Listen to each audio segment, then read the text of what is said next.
Hello everybody, this is part 3 of what I've been promising for a while. For myself, it's actually going to be an exercise in restraint because what I'm presenting now is something I find truly disgusting. So I'm going to have to try really hard not to swear. To try to avoid copyright issues, I need to explain that this footage belongs to Sky Sports, and I will urge you all to watch this video, which is from the Sky Sports F1 channel. It was released on the 13th of December 2021, so the day after the Abu Dhabi Grand Prix in question, and it's entitled "It Would Be Terribly Sad," and it is Martin Brundle talking about the 2021 title, and it says being decided in court. So remember, this is the Monday, the following day after the Grand Prix in Abu Dhabi. Okay, now before I get into it, those that have seen the video I did about the master plan, I described the steps of what took place as being an 8-stage process. It's an ever-evolving situation where we are constantly seeing new things. So if we look down at points 5 and 6 here, the contracted media further lying to the world to gaslight, create confusion in order to promote acceptance, and number 6, the contracted media further lying to muddy the waters, divert, create smokescreen, and create conflict in F1 social media. Okay. What I'm going to do now is play through this, stop it, and demonstrate to you exactly what I'm talking about. This is Sky Sports News. So they are interviewing Martin Brundle from Sky Sports F1. This chap with the nice jacket there, he has a part to play as well. He is asking scripted questions for a purpose. Okay, so we're going to play it through. I'm going to stop it at various stages and talk you through different things. Here we go. Martin, thanks for joining us. Everybody has been talking about this, so 24 hours or so on. What are your thoughts on what happened? Well, it was an incredible few minutes of sport, wasn't it?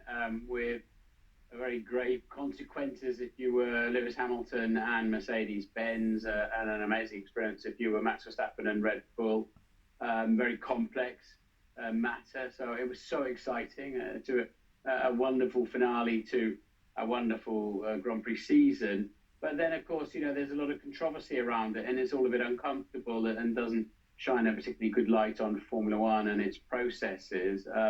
But it was a hugely complex and compressed moment and several regulations were tripping over themselves, and we ended up.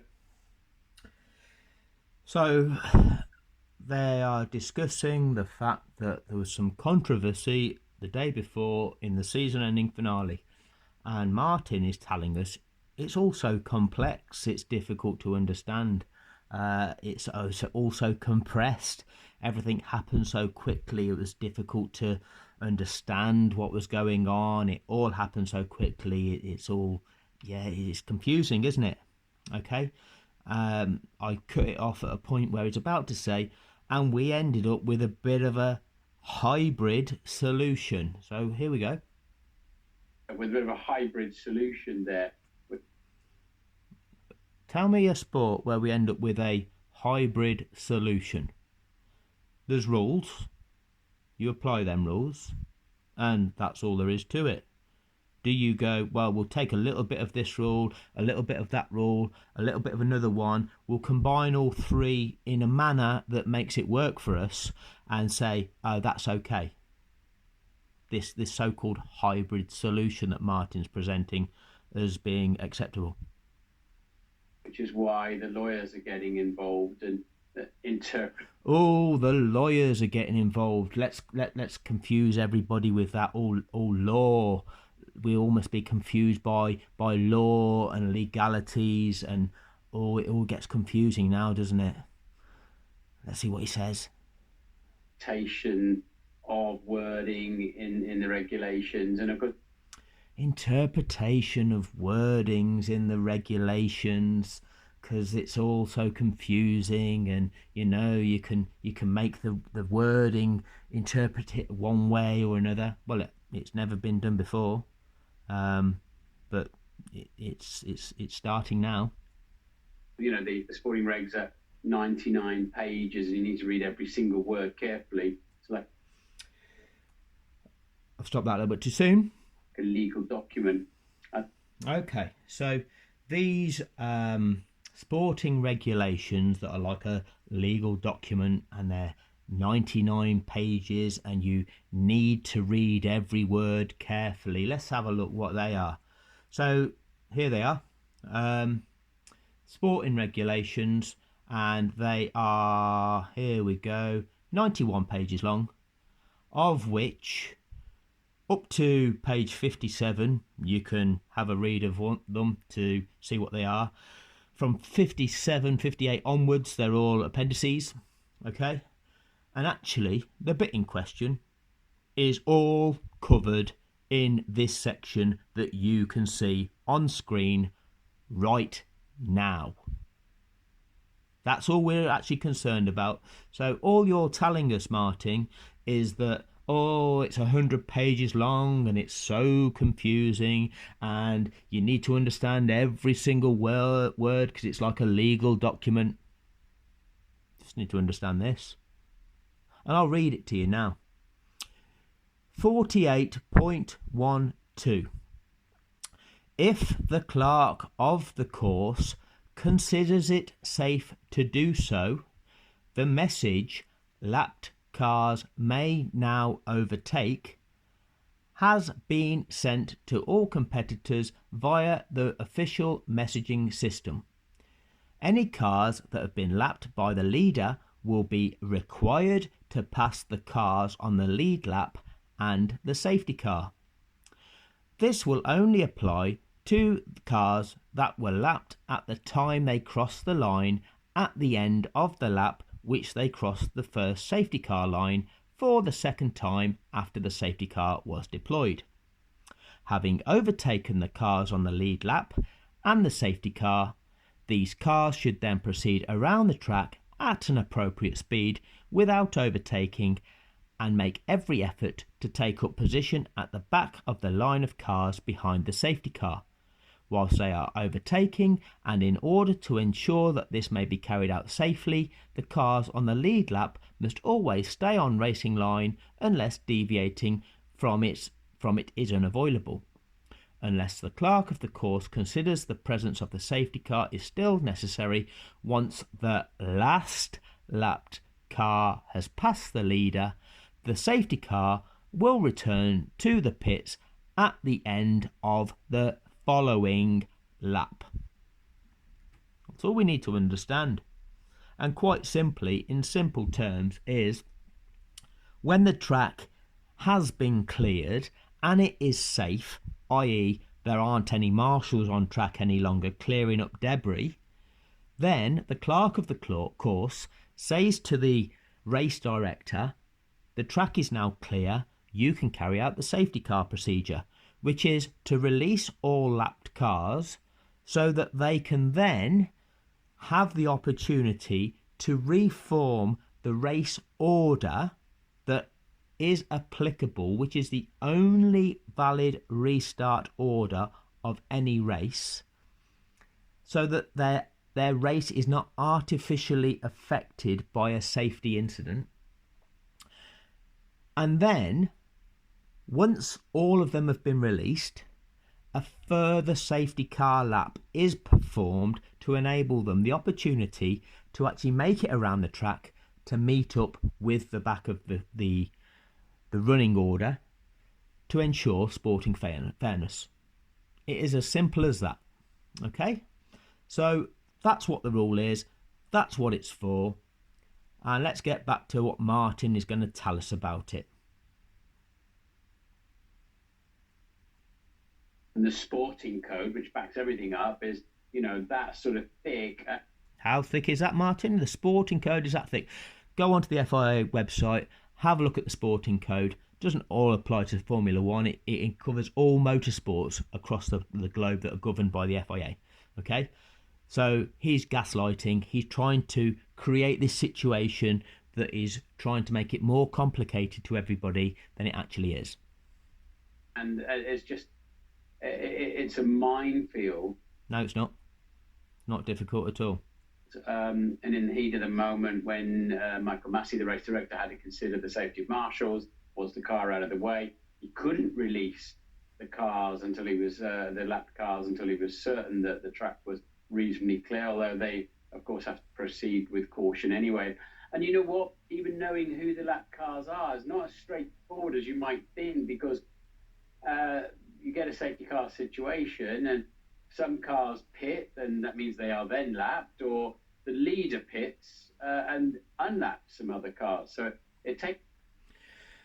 So he's trying to even confuse the situation, muddy the waters by saying, well, we ended up with a situation where it was even confusing to work out who the lap cars were, and then it even becomes even more difficult because things can change during the safety car period, which makes it difficult to monitor. Well, let's have a quick look at the running order, and we realise that running behind Hamilton was Lando Norris, and before Perez's mysterious retirement, Norris was in 8th, and when Perez retired, Norris became in 7th position. And if he's behind Hamilton, it means he's been lapped. So therefore, from 7th position downwards, had all been lapped.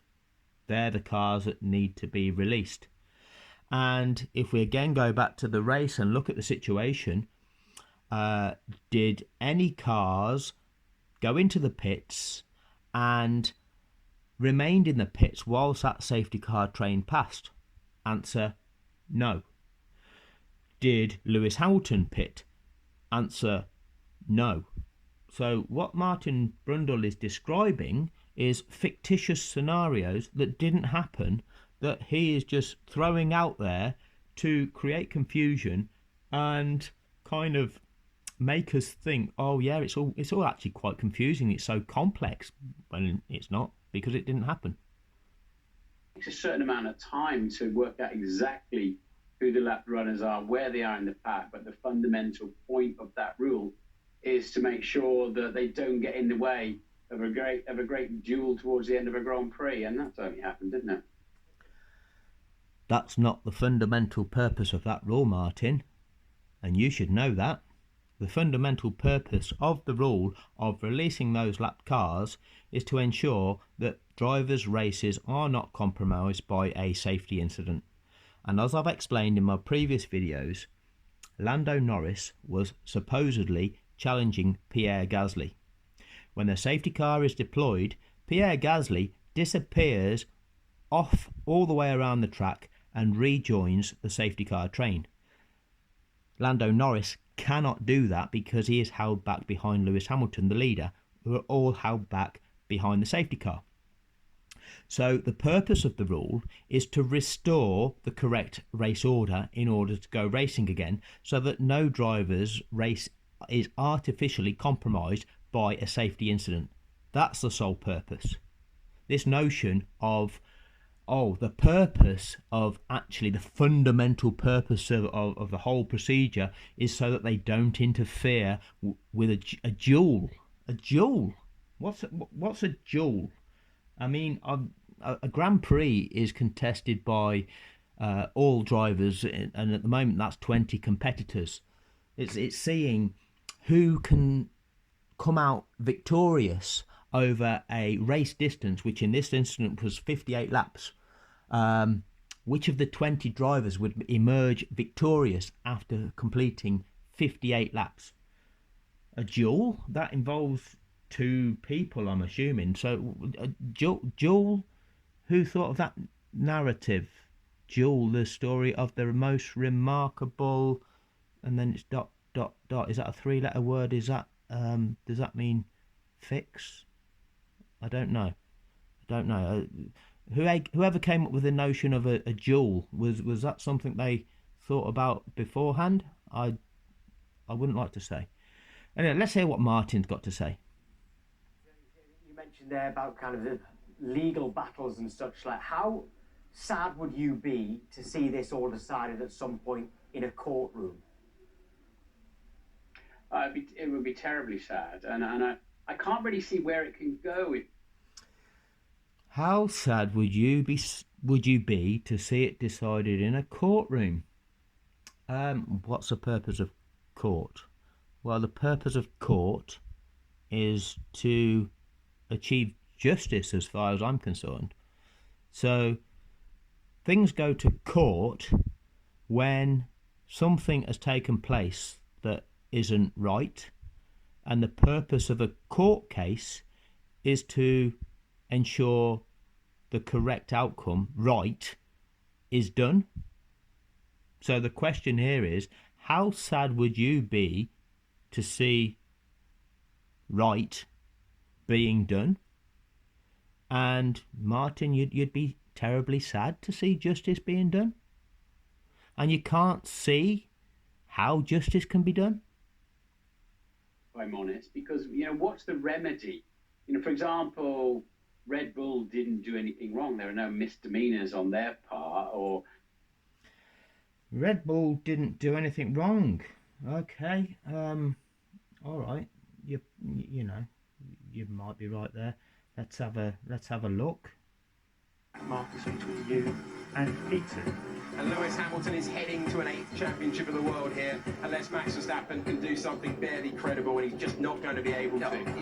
No chance. Obviously, those back cars, you don't need to let them go right the way around and catch up with the back of the pack. Understood. You need to let them go. Just give us a second. And then we got a motor race on our hands. So we believe they may restart the race. Right. Then we have a motor race on our hands. So, Michael, you don't have to follow the rules, because then we have a motor race on our hands. Okay. All right, Jonathan. Thanks for that. That's not doing anything wrong. Christian and Michael. Yes, go ahead, Christian. Yeah, why are we getting these lap cars out of the way? Just because Christian, just give me a second. Okay, my main big one is to get this incident clear. You only need one racing lap.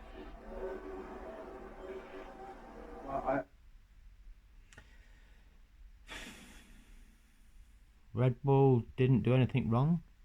How about the conversation that took place, which was clearly staged between Horner and Max, going down between turn 5 and turn 6, where they're claiming they're being hard done by when there's marshals on the track?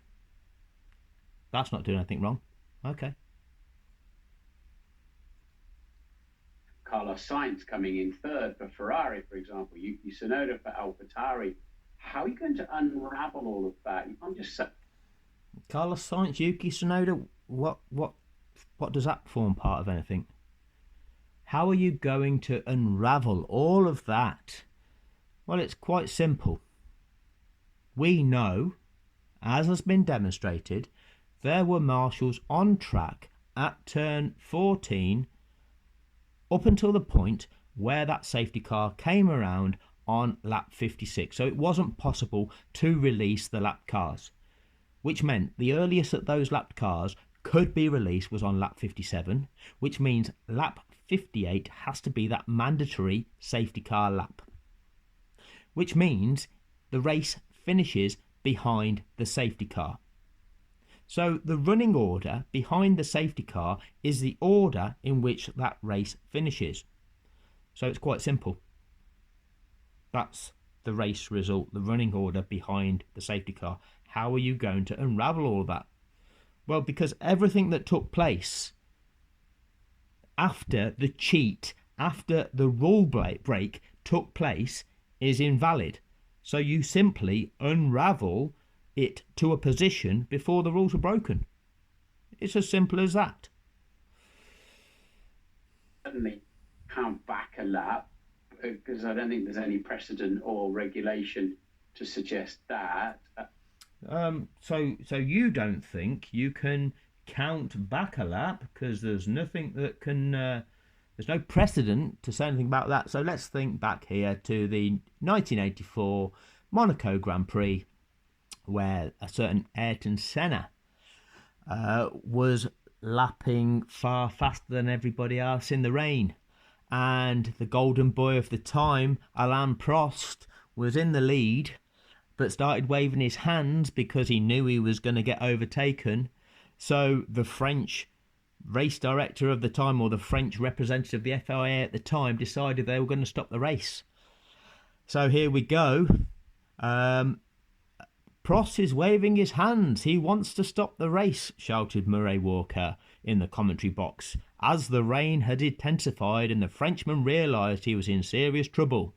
He got his wish as the French officials, no bias here, brought the red and checkered flags out on lap 32 and Prost stopped on the pit straight before the finish line. Senna swooped past and crossed the line to win the race, or so he thought.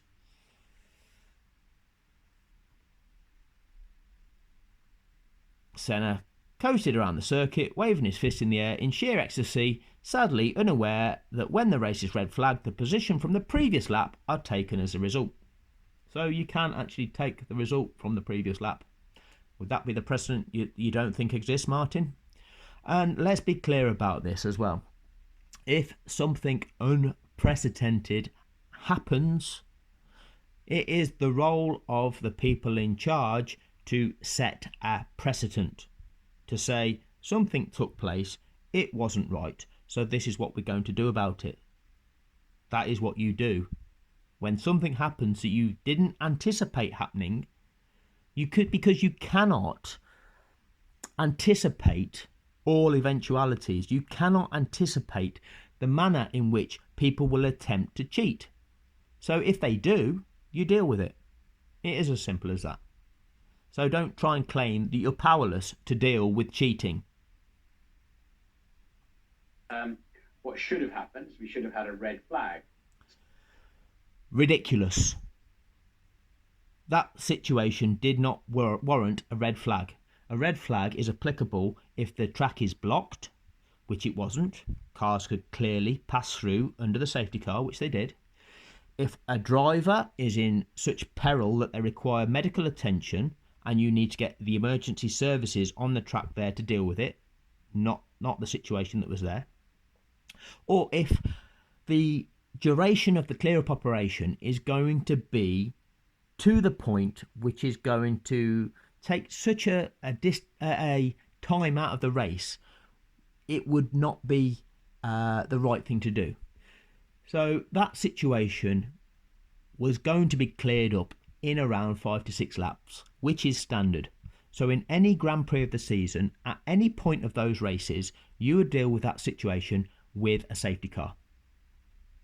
The situations you would deal with it with a red flag are the ones where the crash barrier needs repairing and it's going to take 10, 20 minutes to get that sorted. Too many laps would elapse, so therefore you'd say, we will red flag the race and we'll give them the time to complete that and then we'll restart it. It wasn't one of those situations.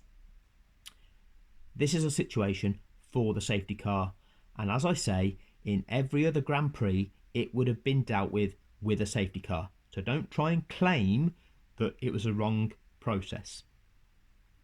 So that then the mess could get cleared away of the accident, drivers could then choose their tyres, and there would have been a 3-lap shootout towards the end.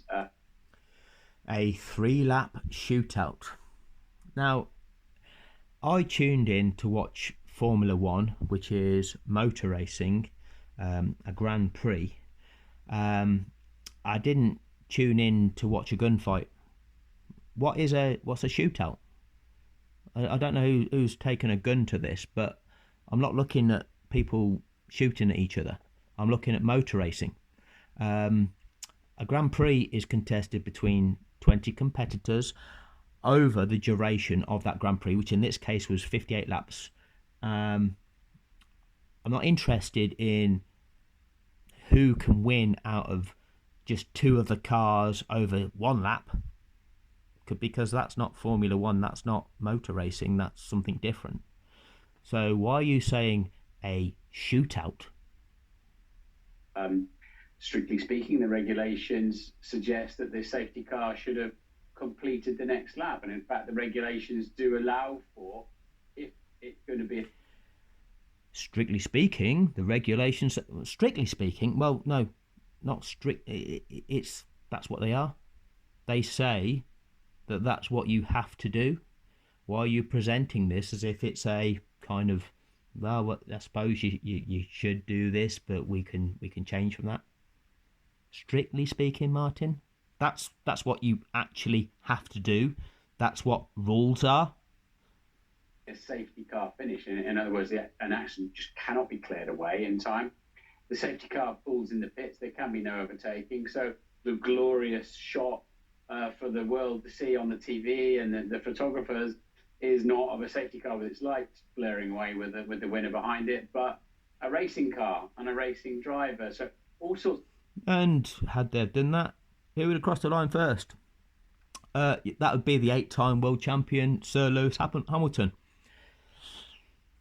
Some provisions in there, and to say we ended up with a bit of a hybrid of all that, and you could look at it and argue that it played so heavily into Red Bull's hands at that point that it was a hybrid that played so heavily into Red Bull's hand.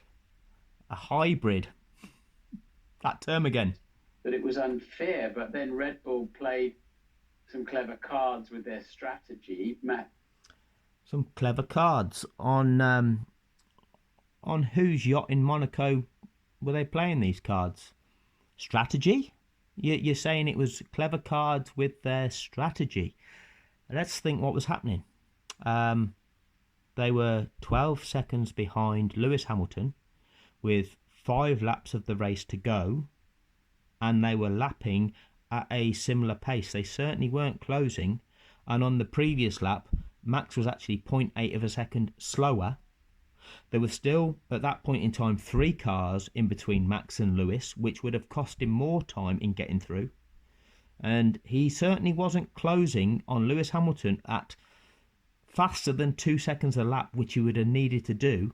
And at that point in time, Max was on old, hard tyres also, despite having stopped twice to Lewis's one. Is that clever cards?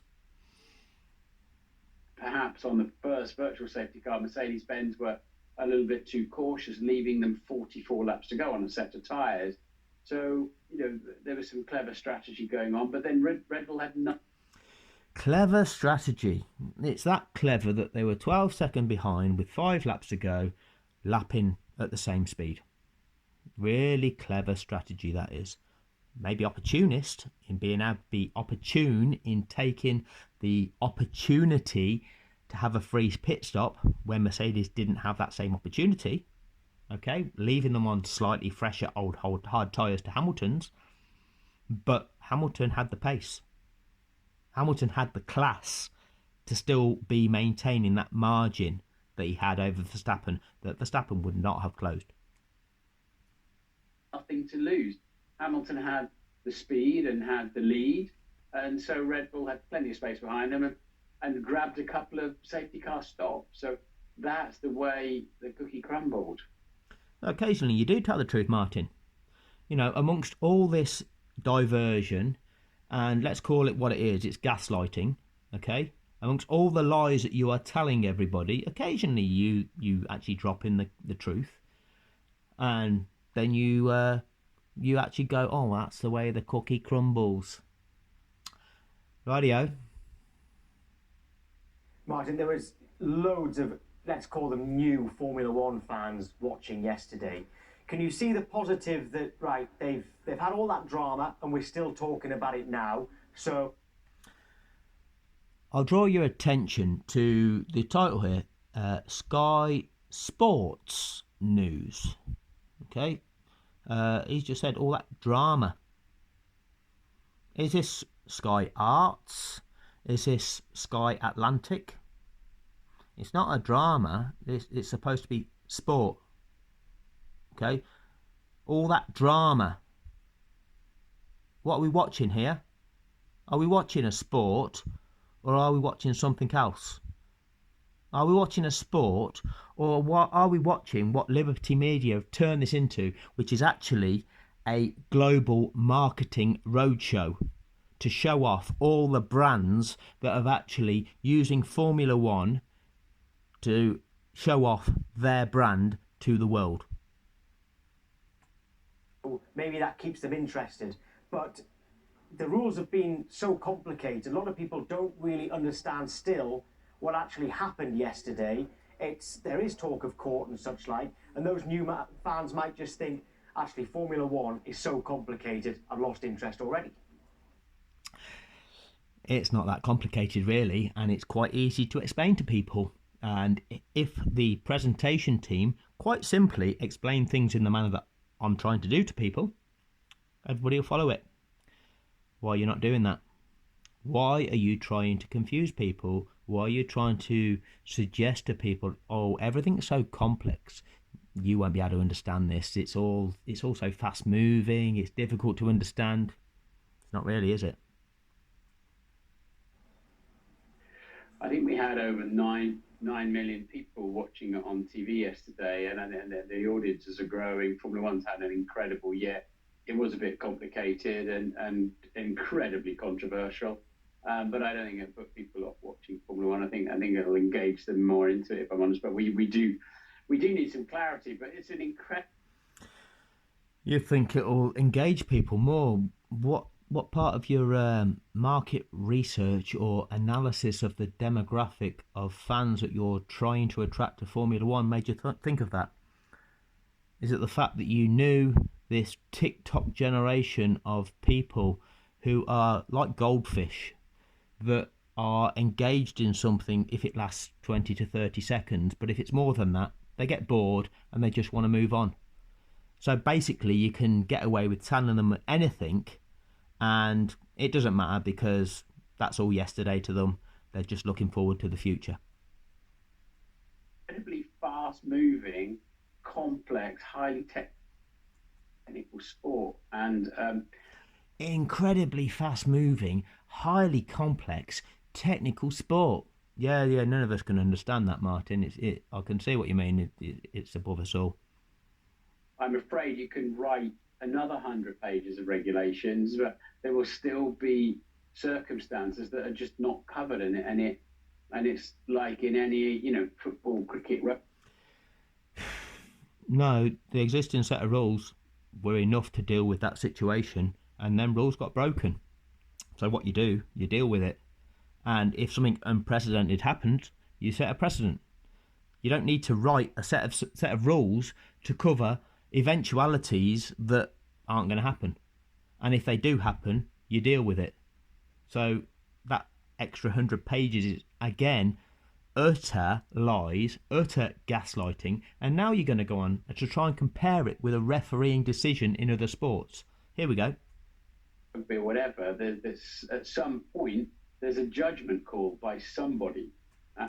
Right, a judgment call in football or cricket is the referee deciding whether something's a foul or not a foul, or deciding if the foul is worthy of a yellow card or a red card. In cricket, it's deciding if the ball is going to go on and hit the stumps when it hits the batsman's pads. Is it a leg before wicket decision or is it not out? That's a judgment call. This is breaking the rules of the sport. Totally different. So don't try and compare this to a judgment call. And I think I've said for years, for example, that lap runners should fall back to the pack and not have to go out front and get round again. It slows things down. You don't know what you're talking about, Martin, because there's serious flaws with what you've just said. Lando Norris, again, was in 8th position prior to Perez retiring. Gasly was in 7th. Gasly disappears off around the track and is now at the back of the safety car train. Lando has to stay behind Hamilton. So you're suggesting the way to deal with this, to restore the correct racing order, so that's 1, 2, 3, 4, 5, 6, 7, 8, 9, 10, 11, 12, 13, 14, as opposed to what it was 1, 7, 8, 9, 10, 11, 2, okay, is that those 5 cars drop back to behind Gasly. What that results in is that those cars have completed 1 less lap, which means those tyres on those cars have got more rubber on them because they've not expended that rubber on one lap. They've got more fuel in them, so they can potentially push harder. It doesn't work. It's not fair. The rules are there for a purpose, and they are there for sporting fairness and equality within the situation. The things that you're hypothetically talking about are utter rubbish. You've got no idea what you're talking about, and yet you're presenting this to the world as this presented expert of the sport, and you're just lying and convincing people of your lies. As it happens, that would have cost Lewis Hamilton dearly back in Imola when he was recovering from an incident. So now you're claiming that Lewis Hamilton has benefited from something back earlier in the season.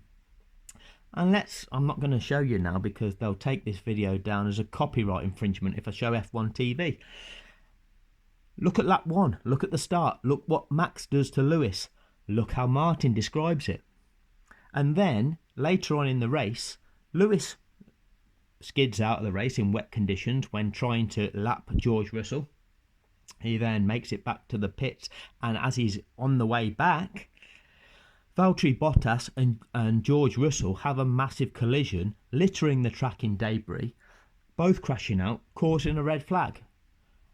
And basically, they apply the rules of the sport, and before the race restarts, they release the lap runners. Lewis gets lapped during his time in the pits, and then the race is restarted. He's claiming that Lewis somehow had a major benefit in that. That's just the rules of the sport being applied. What are you trying to convince people of? Oh yeah, well, Lewis had a massive benefit earlier in the season. That's just simply the rules of the sport being applied in the correct manner. What are you trying to do? And other drivers in the past, but the lap runners are lap. Let them just fall back through and put the leaders together like that and go racing again. So the lap runners still count. Lando Norris was lapped. He still finished 7th in that race. That's a top 10 point scoring position. There are races that have taken place where the leader has lapped even up to 2nd place. Every runner in that race still counts. Just because you've been lapped does not mean your race is over. So don't suggest that once you've been lapped, well, you no longer matter. You're lying, Brundle, and you've lied all the way through this. I think there are a number of solutions. Michael Massey is relatively new to it, the race director. Charlie Whiting, who wrote these regulations. So now you're trying to excuse Massey, that had been doing the job since 2019, when sadly Charlie Whiting passed away. He oversaw 81 events, of which I'll call 80 of them Grand Prix. The one that I won't is in Belgium, 2021. I would suggest that's sufficient experience to know what you're doing. This was the 16th time where he had deployed the safety car or had been involved in safety car deployments, because part of his training was an apprenticeship year under Charlie Whiting. So Massey had been involved in a total of 16 safety car deployments where cars had been lapped. And the previous 15 times, everything had been carried out correctly. So let's not make excuses for Massey. I've written articles on this man's experience. Let's not try and claim he didn't know what he's doing. He knew what he was doing. He knew them inside out and was strong with teams. They feared him in terms of they didn't mess around with Charlie. And anybody who does this job needs to have that kind of control over very, very competitive people on the pit wall. I personally do not like to hear teams working away on the referee effectively, saying, hey, don't put a safety car out now. That is absolutely out of order. And I agree, but let's look at the examples that Martin gives to describe this. That needs to stop, where you can start putting, Massey is trying to handle a car in the barrier, a truck on the track, tearing the car away, and Marshall, and people lobbying him as to whether he should or should not let the lapped cars go through, or whether or not he should even throw a safety car, as we had earlier on when Giovinazzi broke down on the side of the track and didn't park particularly close to a service access. So that is wholly unacceptable. So what Martin's actually saying, when Toto Wolff earlier in the race, we all heard the radio footage of Wolff on the radio to Massey, pretty much pleading for him not to deploy the safety car at a point when Giovinazzi retired. That was a situation where a car broke down on track, and Wolff was saying, don't put the safety car out for this. It wasn't an accident. The track didn't need marshals on there necessarily clearing the track, and it just needed the car moving. Now, could that be done under virtual safety car? The answer is, well, yes, it could. Should Wolff been badgering the race director? No, he shouldn't. I'm not going to try and justify that. But Martin is using that as being the example of what is totally wrong, when the reality of what is worse than that is at a time where a car has crashed, at a time where there is debris on the track, there are marshals on the track. You've got Horner onto Massey saying, when are we going to get these lap cars out of the way? That level of pressure, when an incident, a safety incident, is being cleared up, when there are men on track, is far worse than what Toto Wolff did. And yet Martin Brundle is highlighting the Toto Wolff incident as opposed to highlighting what Horner did as being worse. What's the narrative here, Martin? My view that teams from the pit wall can lobby effectively the referee. Yeah, very fair point. I must say those viewing figures that you just said, Martin, absolutely superb. You and the rest of the Sky Sports F1 team are just brilliant. And one of those people is Oh yeah, you're brilliant, Sky Sports F1. You're brilliant.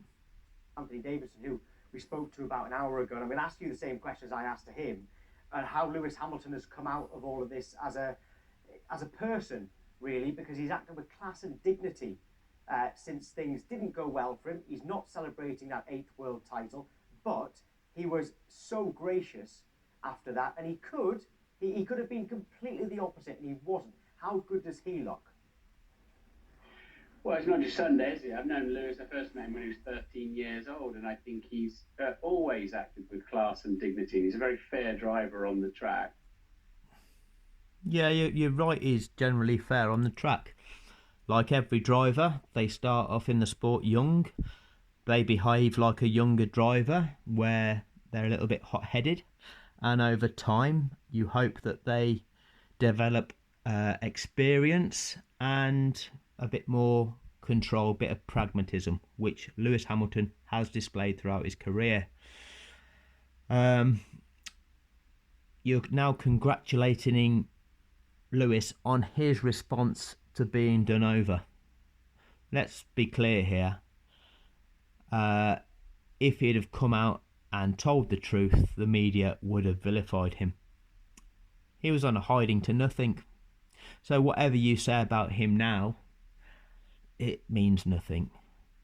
Lewis did conduct himself with dignity, but if he'd have come out and told the truth, if he'd have told the reality, the media will have vilified him, they'd have turned on him, and they'd made him out to be the villain.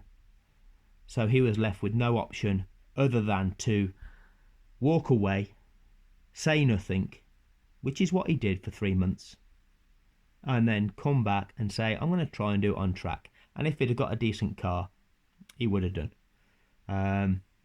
But let's hear what you've got to say about it, Martin. Actually, I'm not interested in what you've got to say about it, because you've lied all the way through this.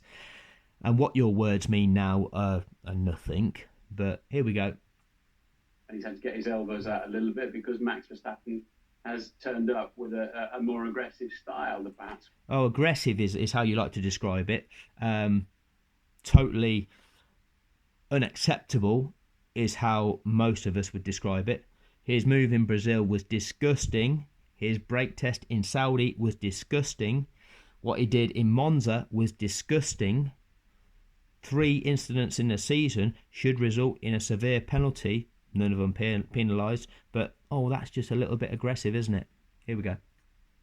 We've seen in Formula One of recent years. So Lewis handled it well. His dad was there, and I'm sure, Lewis could have been celebrating 10 World Championships on Sunday had he not have gone into a slippery pit lane in China 2007, or an engine blow up in Malaysia 2016, or he might have lost in 2008 had it not rained quite so hard in the final laps in South Africa. Yeah, so all of these variables you're now talking about, Martin, I mean, it's okay just to shaft him out of his 8th world title, isn't it? Yeah, it's all kind of, it's the way the cookie crumbles again, isn't it? No. Those were just what happens in life. Sometimes things happen, and sometimes they are genuinely either unfortunate or that's the way it is. This isn't like that. This is a fix. This is contrived. And this is what you're doing to validate that fix. You're gaslighting. You've lied all the way through this. You are trying to present various bits of information to confuse people, to make them think, oh, is it this? Is it that? Oh, it could be this. It could be that. All the way through, this is what you've done. It's the way it goes. And I can understand why he would feel aggrieved. He's been so fast in the final stages of this season, unbelievably so. But they both absolutely deserve that title. How about it was the greatest comeback we've ever seen in this sport? Because we know from the start of the season, the regulations were changed specifically to make it more difficult for that dominant Mercedes car. We know that the rule changes specifically affected the Mercedes and the tracing point far greater than any other team. Now, let's just see if I need to play this forward a little bit more. Can't say Verstappen didn't deserve the title. I've got to write a column for Sky F1 at some point when I can get rid of some jet lag and find a bit of time, but Matt. Oh, here we go. The justifications of who deserves to win. Here we go. Who deserves to win? Tell us why it is that Max deserved to win. Max led 652 laps this season. Wow! 652 laps. What does that mean? Nothing. Because the only thing that really matters is how high up the field you are when that checkered flag goes. To Lewis's 303. It was 10 wins to 8, Max's favour. That's a lie. You're trying to say that in the 2021 season, Max Verstappen won 10 races, Lewis Hamilton won 8. Let's have a think back to the Belgian Grand Prix in 2021 and what happened there. What happened there was a staged 2-lap parade. The rain was falling, it wasn't safe to go racing because the amount of spray that them cars kick up would mean there was no visibility and all the cars would have crashed out. So they delayed the start, and when time was running out, they sent the cars out behind the safety car, they paraded around for 2 to 3 laps, and then they said, well, we can't actually go racing, it's not safe. So well done, Max. You won that. We'll say you won. George, well done. You came second, I think. And Lewis, you came third. Well done. We'll give the crowd a podium. We've given the sponsors their exposure by parading them cars around the track so that the TV cameras show all them brands to the global audience. And all of them people that paid their money to watch this event saw them cars parading round, and most of them are from Belgium or the Netherlands anyway, so they'll be happy that we'll call Max the winner. There was no race that took place. Nobody was allowed to overtake, but you're calling that a race win? So Max got 12.5 points, Lewis got 7.5 points, which is 5 more points to Max, so that's this win.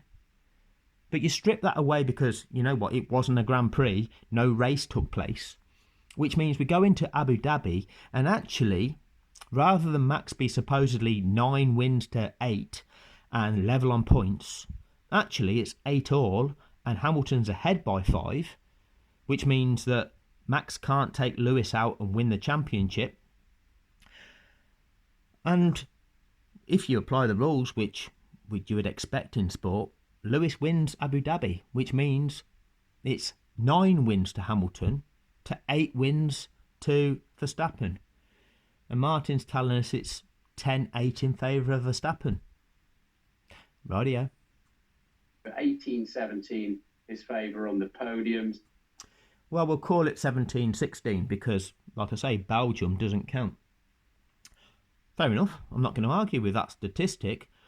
But podiums doesn't tell you who's going to be the world champion. There's one statistic that matters, and you're not going to talk about that, are you, Martin? And he left 15 of the 22 races of the season leading the world championship, including the last 7. So, wow! You know, Verstappen did a great job. Hamilton's comeback with Mercedes-Benz was sensational. And either of them, you kind of want to give them both the world championship. You can't. And well, personally, when I watch sport, I want to give the winners' medal to the team that won. You know, that's my perception of sport. I love football personally. You know, I remember back to 2019 and Liverpool fully deserved to win the Premier League. I mean, out of 38 games, they won 30 of them.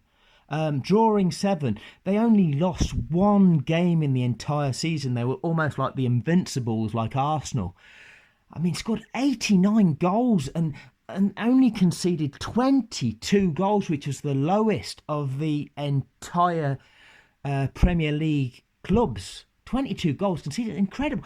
97 points that they actually scored that season. That would have won the title in virtually every Premier League season. They fully deserved to win the Premier League in 2019.